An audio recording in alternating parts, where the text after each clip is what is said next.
Nasionalisme merupakan persoalan mendasar, jauh sejak sebelum Malaysia mendapatkan kemerdekaan. Ia tidak pernah muncul sebagai sebuah gerakan politik yang solid maupun perlawanan terorganisir atas kolonialisme Inggris yang telah mengeruk kekayaan alam Malaysia sejak awal abad 19. Nasionalisme justru tumbuh sebagai respons atas meningkatnya kehadiran penduduk migran asing, yang dianggap sebagai ancaman bagi eksistensi bangsa Melayu. Sehingga, nasionalisme muncul dalam bentuk etnonasionalisme Melayu, yang mencita-citakan terbentuknya bangsa yang melindungi eksistensi kemelayuan, keislaman, serta tradisi monarki Melayu. Gagasan yang kemudian diakomodir pemerintah kolonial, sebagai konsep ketuanan Melayu yang menekankan adanya supremasi ras Melayu di Malaya. Langkah yang sebenarnya lebih merupakan upaya pengelompokan masyarakat berdasarkan ras dan dijadikan strategi politik memecah belah Malaya, demi melanggengkan kekuasaan kolonial.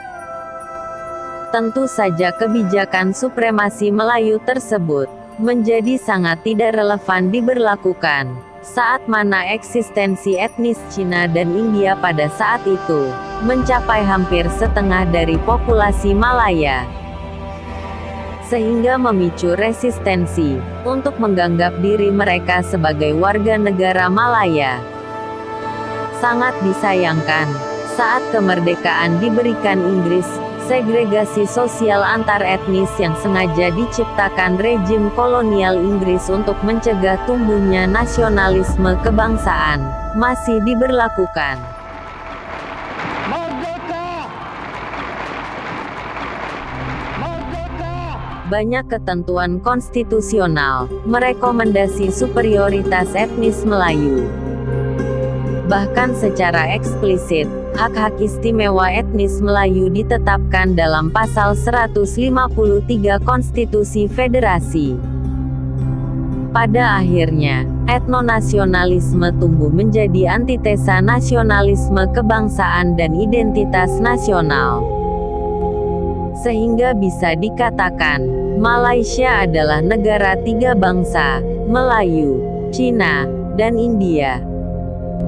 Ketiganya mengembangkan etnonasionalisme masing-masing.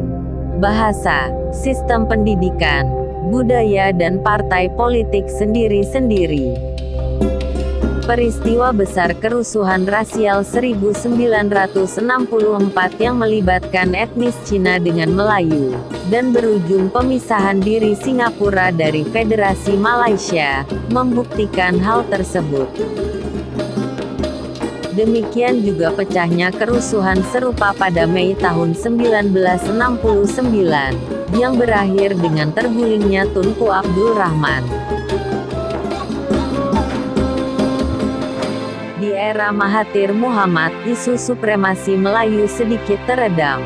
Ia cukup berhasil mengurangi nuansa rasialis melalui kebijakan bangsa Malaysia yang lebih inklusif, dan membawa Malaysia mencapai pertumbuhan ekonomi tinggi, dan perkembangan teknologi cukup maju. Namun sayang, kemajuan tersebut tidak dibarengi pembentukan identitas budaya, sehingga upaya reformasi menuju negara bersatu yang lebih demokratis dan modern, selalu harus berhadapan dengan ideologi ketuanan Melayu yang dijadikan pilar politik. Meletusnya kerusuhan rasial di Petaling Jaya pada November tahun 2018 menggambarkan semboyan-semboyan pemersatu seperti Satu Malaysia, Unity is Strength, atau bersekutu bertambah mutu, menjadi sekedar jargon dan semangat semu. Aksi massa besar-besaran menolak ratifikasi konvensi PBB mengenai penghapusan segala bentuk diskriminasi rasial pada Desember tahun 2018, secara tidak langsung merupakan pengakuan atas berlakunya diskriminasi rasial di negara tersebut saat ini.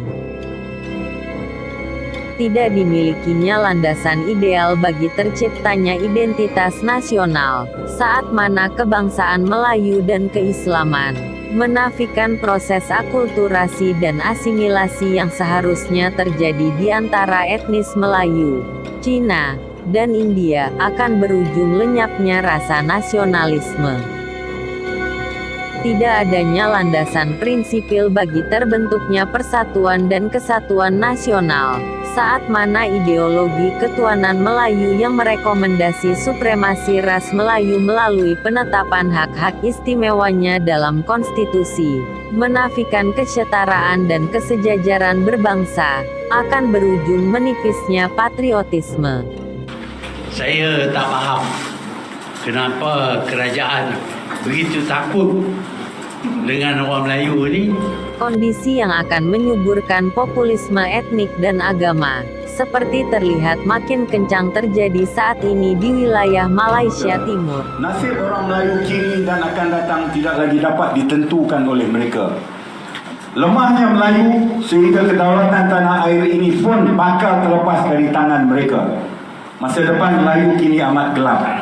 Pemulihan bangsa Melayu hanya akan berjaya jika mereka kembali bersatu. Gelombang baru fanatisme sedang mengambil keuntungan, mempermainkan agama dan etnis melawan identitas nasional. Isu rasial dan sektarian yang terpelihara dalam masyarakat, menjadi bom waktu yang bisa meledak kapan saja secara tidak terduga. Ada wakil Cina, ada wakil India, ada wakil Sabah, ada wakil Sarawak. Kerajaan perpaduan yang mewakili semua wilayah dalam negara kita. Gelombang besar perubahan dan arus modernisasi adalah keniscayaan yang harus dihadapi. Harus waspada. Patriotism, racism, religious bigotry. Identitas jati diri bangsa harus dibentuk dari keseluruhan masyarakat, berupa asimilasi sosial budaya semua unsur masyarakat. Mengikis superioritas etnis tertentu saja. Kunci identitas Malaysia adalah keberagaman. Keberagaman yang tidak memisahkan. Ia justru merupakan perekat yang menjadikan identitas siapa mereka. Karenanya, menarik sejarah ke belakang dengan memunculkan doktrin superioritas etnis melalui konsep alam Melayu, merupakan langkah keliru yang mesti dihentikan.